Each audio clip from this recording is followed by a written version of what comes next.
Hello, ladies and gentlemen. Today I'll be sharing with you all my Europa League predictions for this season. So many of you have been asking me to do this, but I decided to put it off since it is starting later than the Champions League. I thought since maybe that I've seen a bit of the season that it would be able to allow me to predict this a bit better, but honestly, it's just giving me more of a headache. Many clubs I expected to have a strong start are not, and some in particular even switch management. And honestly, I do see more upset results happening in the Europa League compared to the Champions League, so I genuinely think this tournament will be much tougher to predict, especially with the new format I'm sure most of you know about by now. Places 25 to 36 will be sent home in January, 8 to 24 are going to a second playoff round, and 1 to 8 are automatically qualifying for the round of 16. Don't get me wrong, I am opening up to this new UEFA format, however, it is making the prediction videos much tougher to make, as I have to go through every single club's schedule. They all have their own unique one. But as always, don't forget to leave your predictions in the comments below, and don't forget to drop an early like. Let's try to hit 3,000 likes on this video, and of course, subscribe if you're new. Anyway, let's get into the overall standings, going from bottom to top. As you can see, first I'll be going over all the teams that will be eliminated from the competition in January.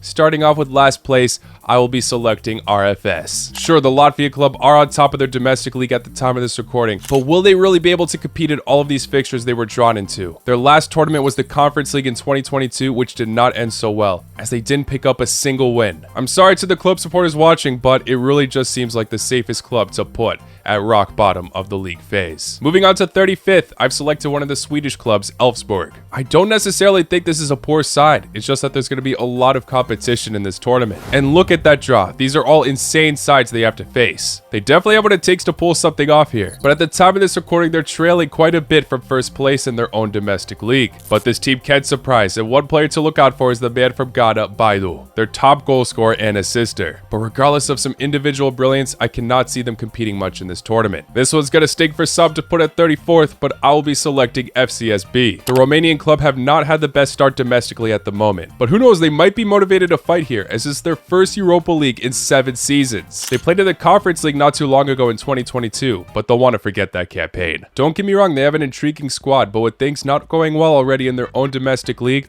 I can't see them doing much in this tournament. In terms of their schedule, I only may be seeing them getting a result against RFS. But unfortunately, at 33rd, we're going back to leaving the Swedish clubs disappointed. I will be putting Malmo there. Now, besides their last appearance, they have had some impressive Europa League displays. They've got clinical strikers and are top of their domestic league, of course. Champions last season as well. But obviously a similar explanation compared to the rest. With all the other competition out there in this tournament, I see it being tough for them to compete. They'll have to face 2 Turkish giants on the league phase as well. Next up at 32nd, although there is one Czech club that has already been proving me wrong in the Champions League, I'm still putting this club at the bottom tier, Victoria Plzeň. Yes, last time they flawlessly topped their Conference League group, but it was not a difficult one, and Dinamo were struggling back then. Now look at their opponents. It's one hell of a draw where they could pull off some results, but yeah, they squeezed through to their qualified campaign for this tournament. I'm just not too convinced of the Czech side to make their biggest stats in this competition. Moving on to 31st, I'll go for the Bulgarian club Ludogorets. This club is always a fascinating addition to European football. They provide a lot of unique and energetic pace to catch a lot of sides off guard. We saw them in the last Conference League win against Fenerbahce in one of the group stage fixtures, and in the season before, they've even been able to beat Roma in the Europa League,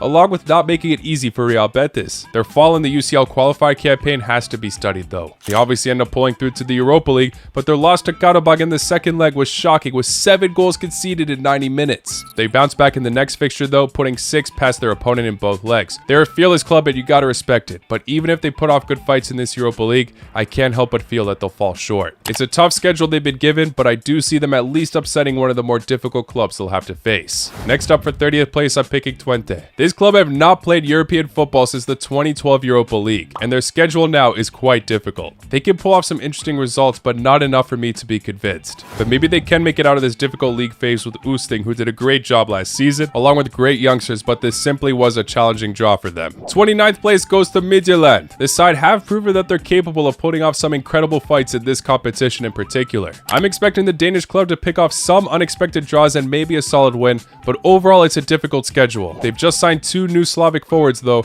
Adam Buksa from Poland and Kuchta from Czechia. Maybe they can make the difference. Now for 28th place, I'm not going to be loved by the Nordic countries here in this video.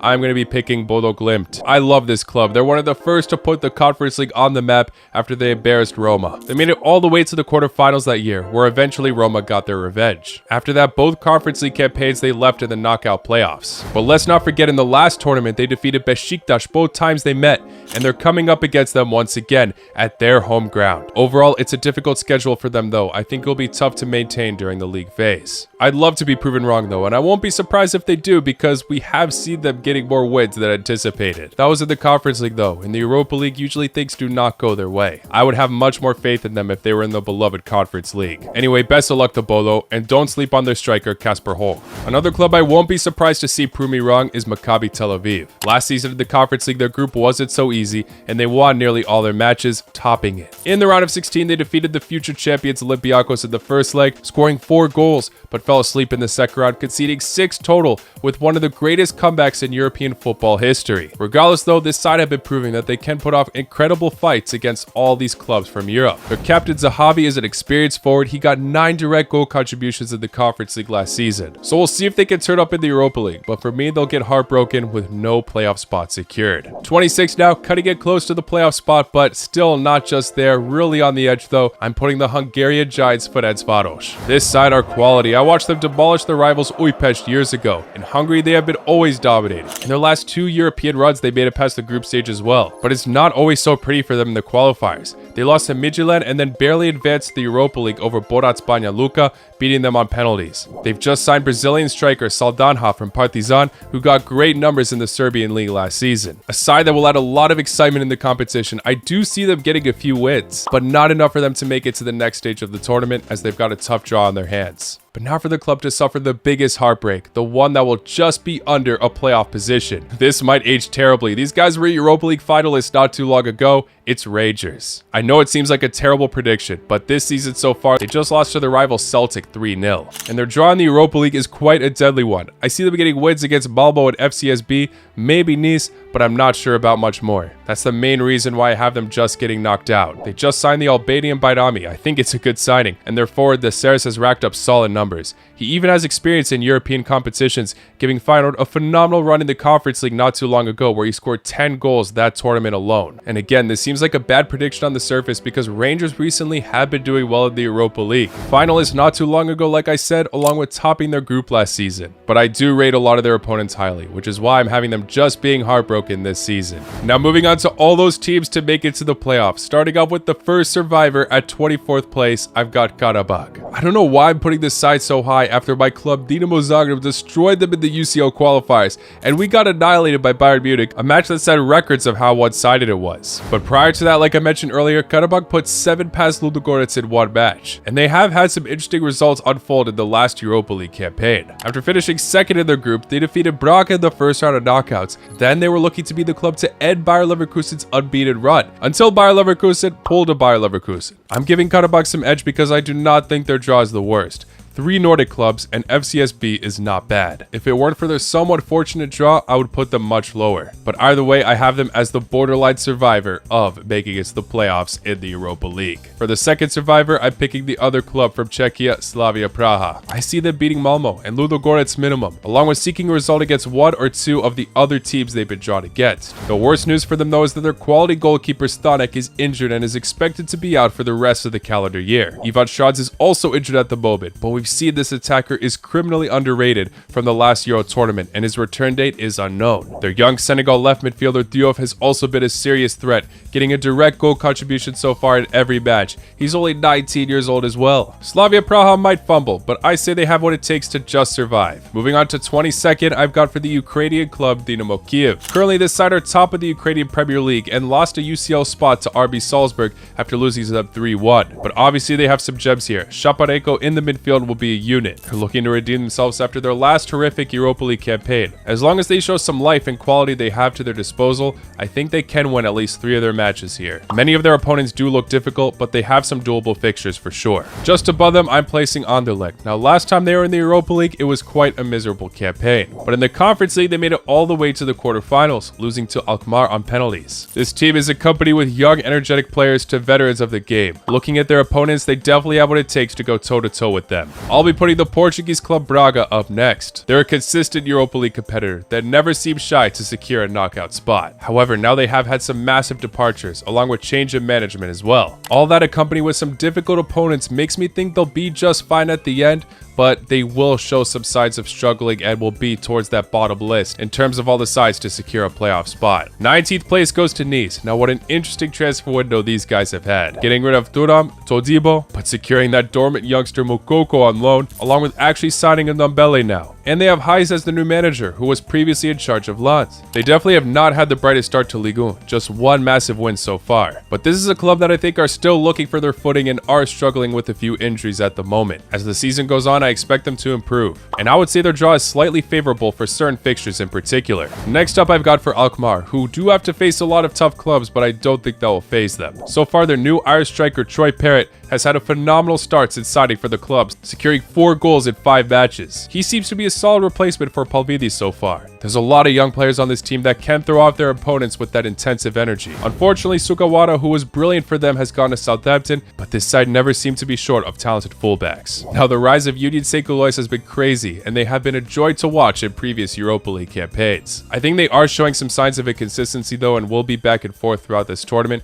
so I'll be placing them at 17. Getting Buffal on a free transfer is huge, of course, and there's so many other underrated ballers there. But this club seems to make lots of transfers every single season, so it's too tough for me to say they'll be the most consistent, especially with having to face tough teams like Roma, Fenerbahce, etc. 16th, that will be our first Greek club, PAOK. Now, these guys just signed Lovren, so I was so excited to see him there, but apparently he's left out of the Europa League squad. That's a shame. Regardless, they still picked up Russian striker Fedor Chalo for a bargain. He was great for CSKA Moscow last season. PAOK were deadly in the Conference League last year, topping their group undefeated over Frankfurt, so I'm expecting them to do big things in European football this season as well. Now we move on to a club that were incredible in European football for some years, but now have just seemed to lost their spark, Ajax. I still have faith in them to make the playoffs though, somewhat convincingly. They kicked off their Eredivisie campaign with the loss early on, and were very busy at the transfer window, getting rid of some of their big attacking names, but they added experience as well, signing Wout Weghorst, a striker that can totally shift the tactics of this team. It's exciting to see what Traore will be doing as well,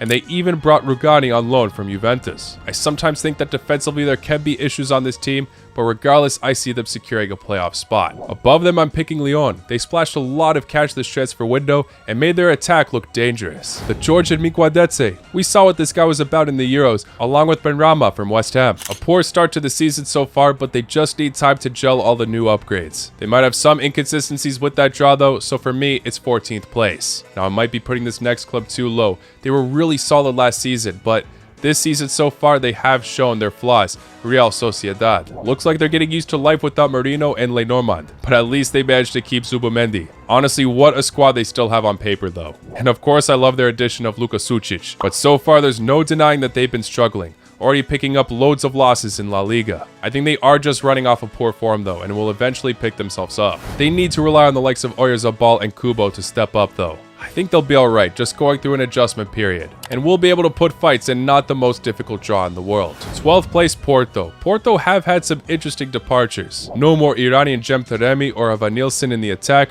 or veteran Pepe in the back line. They've just picked up Amora Dion, but it's big shoes to fill. Besides the loss to Sporting, they've been alright so far in the domestic league, and they've recently appointed their long-term assistant manager as head manager this season, Vitor Bruno. Club with a lot of legacy, but I just cannot help but feel that they lost a bit of foundation, and they might struggle in a few of their fixtures. I've got them just at the edge, but still securing a playoff spot. Another side that I think will miss automatic qualification for the round of 16 is Lazio. This side are just too inconsistent with form. Last season, they relied on many clutch moments, narrowly pushing through to squeeze in results. The start of the Serie A season has been a narrow pattern once again, Along with some key departures, much of the squad is fresh and different, along with new manager Marco Baroni. Alright, so conveniently my mic audio cut off at this point. The only positive to this is it allows me to talk about some of the recent results which just happened this weekend. As you saw earlier, I was wearing a Besiktas shirt.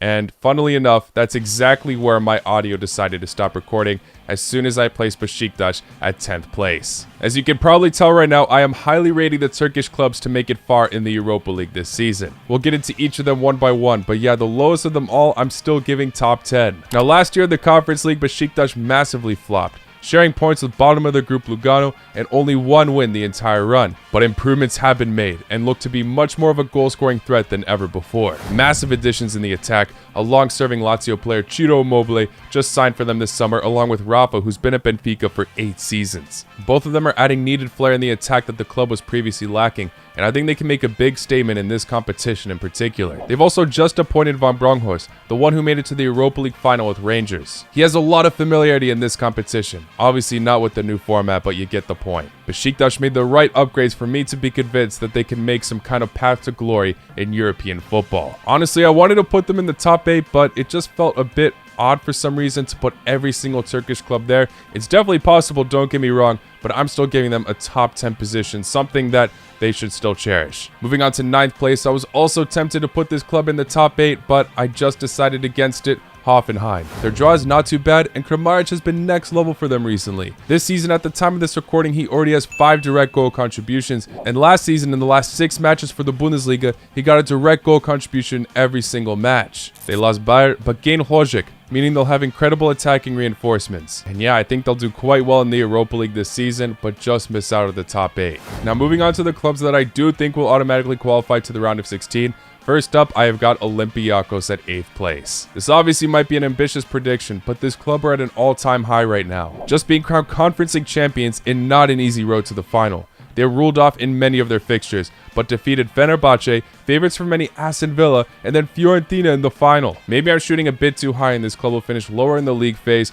but still advance to the knockouts in that extra playoff round. But with not the most daunting schedule ever, and with their incredible success in the Conference League last season, I don't see why they couldn't do it. 7th place, first Premier League club we're talking about, Manchester United. Even with all the flaws the club have been showing recently, I still think they will secure an automatic spot to the round of 16. It's not going to be a pretty road though. They will crumble at some point, maybe at the beginning, maybe to the special one, but then they will find their way at the end. There's no denying that this club have not had the most convincing start to the season. Losing to Liverpool 3-0 at Old Trafford is obviously terrible for them, and not just this season. Since they have appointed Ten Hag, they have had one of their worst UCL campaigns of all time, finishing last place in this group. Looking at their opponents, of course they should be able to handle every single one of them, but you can't help but feel some upsets are bound to happen, if you want to even call them upsets anymore. At the end though, they will just make the cutoff for me, with some masterclass displays here and there. Ten Hag really seems serious about winning silverware, and no matter how disappointing he is in the actual Premier League, he still has been winning trophies, to be fair. They brought in a lot of massive signings, but only time will tell if they've been the proper investment. Now above them is a club that also finished above them in the last UCL campaign, Galatasaray. I think this club will be able to get some massive victories, even potentially halting Tottenham. It started off poor though this season. In the UCL qualifiers, they lost to Young Boys in both legs. Now their keeper Muslera is banned from UEFA competitions for the first 2 match days. Also, they lost to Besiktas 5-0 in the Turkish Super Cup. But of course, their attack is going to be a huge talking point now. After securing Osimhen on loan, which shocked many, one of the best strikers in the world at the moment, along with Batshuayi, who has now played for Galatasaray, Fenerbahce, and Besiktas. Can't forget about players like Yilmaz, who's also had an incredible start to the season. And a benefit to my mic cutoff is I have the opportunity to mention that they did just beat Fenerbahce this weekend, defeating them 3-1. Definitely looking like the better team. They're an amazing squad and should be doing well, but randomly flop in European football when they just shouldn't be. Can Osimhen be the difference maker? That's obviously the biggest question. I'm saying they definitely still impress. 6th place is amazing. There will just be some matches where things do not fully click. And you gotta respect their turnaround. Before the Turkish Superliga started, it really was looking rocky for this side. But ever since that Besiktas humiliation, they really seem to be turning things around. And I do see them doing well, although I am still playing Fenerbahce higher, despite them just beating them last weekend. But before I get into them, let's talk about my 5th place team, a side that have won the Europa League not too long ago, Frankfurt. This side have gotten rid of Ecuadorian William Pacho, but brought in Theate on loan, along with a few other hidden gems, so I think the backline is set.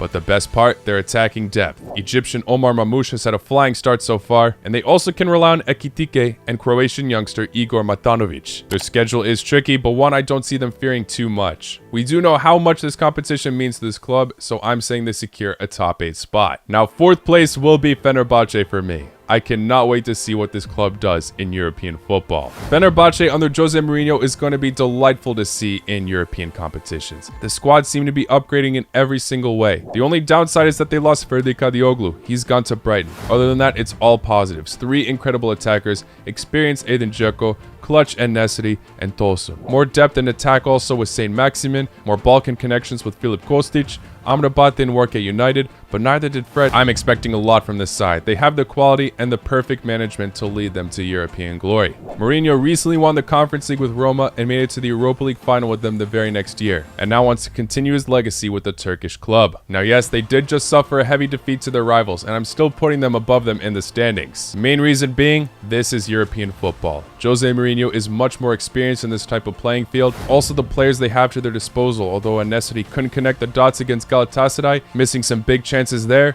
He's done it before in the Europa League for Sevilla. Time will tell, but at the end of the day, these clubs aren't even facing one another. At 3rd place, I'm going to go for Roma, even though they're in a very unpredictable situation. They just sacked their Rossi, who was doing really well since appointed until this season. They failed to get a single win, 3 draws and 1 loss. It was definitely too early of a sack in my opinion, but regardless, they picked up Croatian manager Juric. His first match in charge was an incredible 3-0 victory over Udinese. But of course, it's still too soon to tell how the rest of the season will pan out. The club's gone for new attacking changes. Dovbik is their new man after his great year at Girona. They kept Dybala. They've also got another Argentinian on the wings, Sule, who did very well in Italy last season. And in defense, they've gained a lot of experience with UCL finalist Hummels. Roma really do seem to have all the ingredients to succeed, and although he has had a bright start, I'm still not fully convinced that it is the right call to sack De Rossi so soon. Regardless, they'll be moving forward and they have an incredible side on paper, and I think they have what it takes to get in the top 3. Moving on to 2nd place, it goes to the one and only Athletic Club Bilbao, a club that mostly takes pride in selecting players from the Basque region. Just won Copa del Rey last season, which ended their 40-year major trophy drought. They also haven't played in the Europa League since 2017, so I have the feeling that they'll want to make a big stance here. Loyal players all around. Inaki Williams can easily shine in this competition. Keeping his brother Nico Williams after so many rumors of him leaving this summer is massive as well. Ernesto Valverde is an experienced quality manager. I see them doing really well in this tournament. Now for 1st place, it's really tough to choose. I really think every single one of these clubs will show some form of weakness in this league phase, but I will be picking the Premier League club Tottenham. No, that does not mean they're my favorites to win the Europa League. The main match I genuinely fear for them is going away to Galatasaray. That's going to be a hostile atmosphere, and maybe Osimhen will be absolutely fueled that match. They haven't had the brightest start to the Premier League either, apart from annihilating Everton, but who hasn't put loads of goals against this club so far? Only Leicester. Thankfully, now that I'm re-recording this bit though, it's fair to say that they have picked up their form once again after defeating Brentford last weekend. I think the trust in Ange needs to stay, and they have what it takes to find rhythm in this competition. Solanke was brilliant last season, Johnson's looking to regain his form, Heung-min Son should be clutch. Again, it's way too hard to pick a 1st place league phase winner, but I'm gonna have to settle with the Premier League club. Anyway guys, those are my complete Europa League phase predictions. As always, let me know your thoughts in the comments below. Don't forget to hit the like button if you haven't already, and subscribe if you're new. Anyway, I'll see you all very soon. Take care. La cu noci.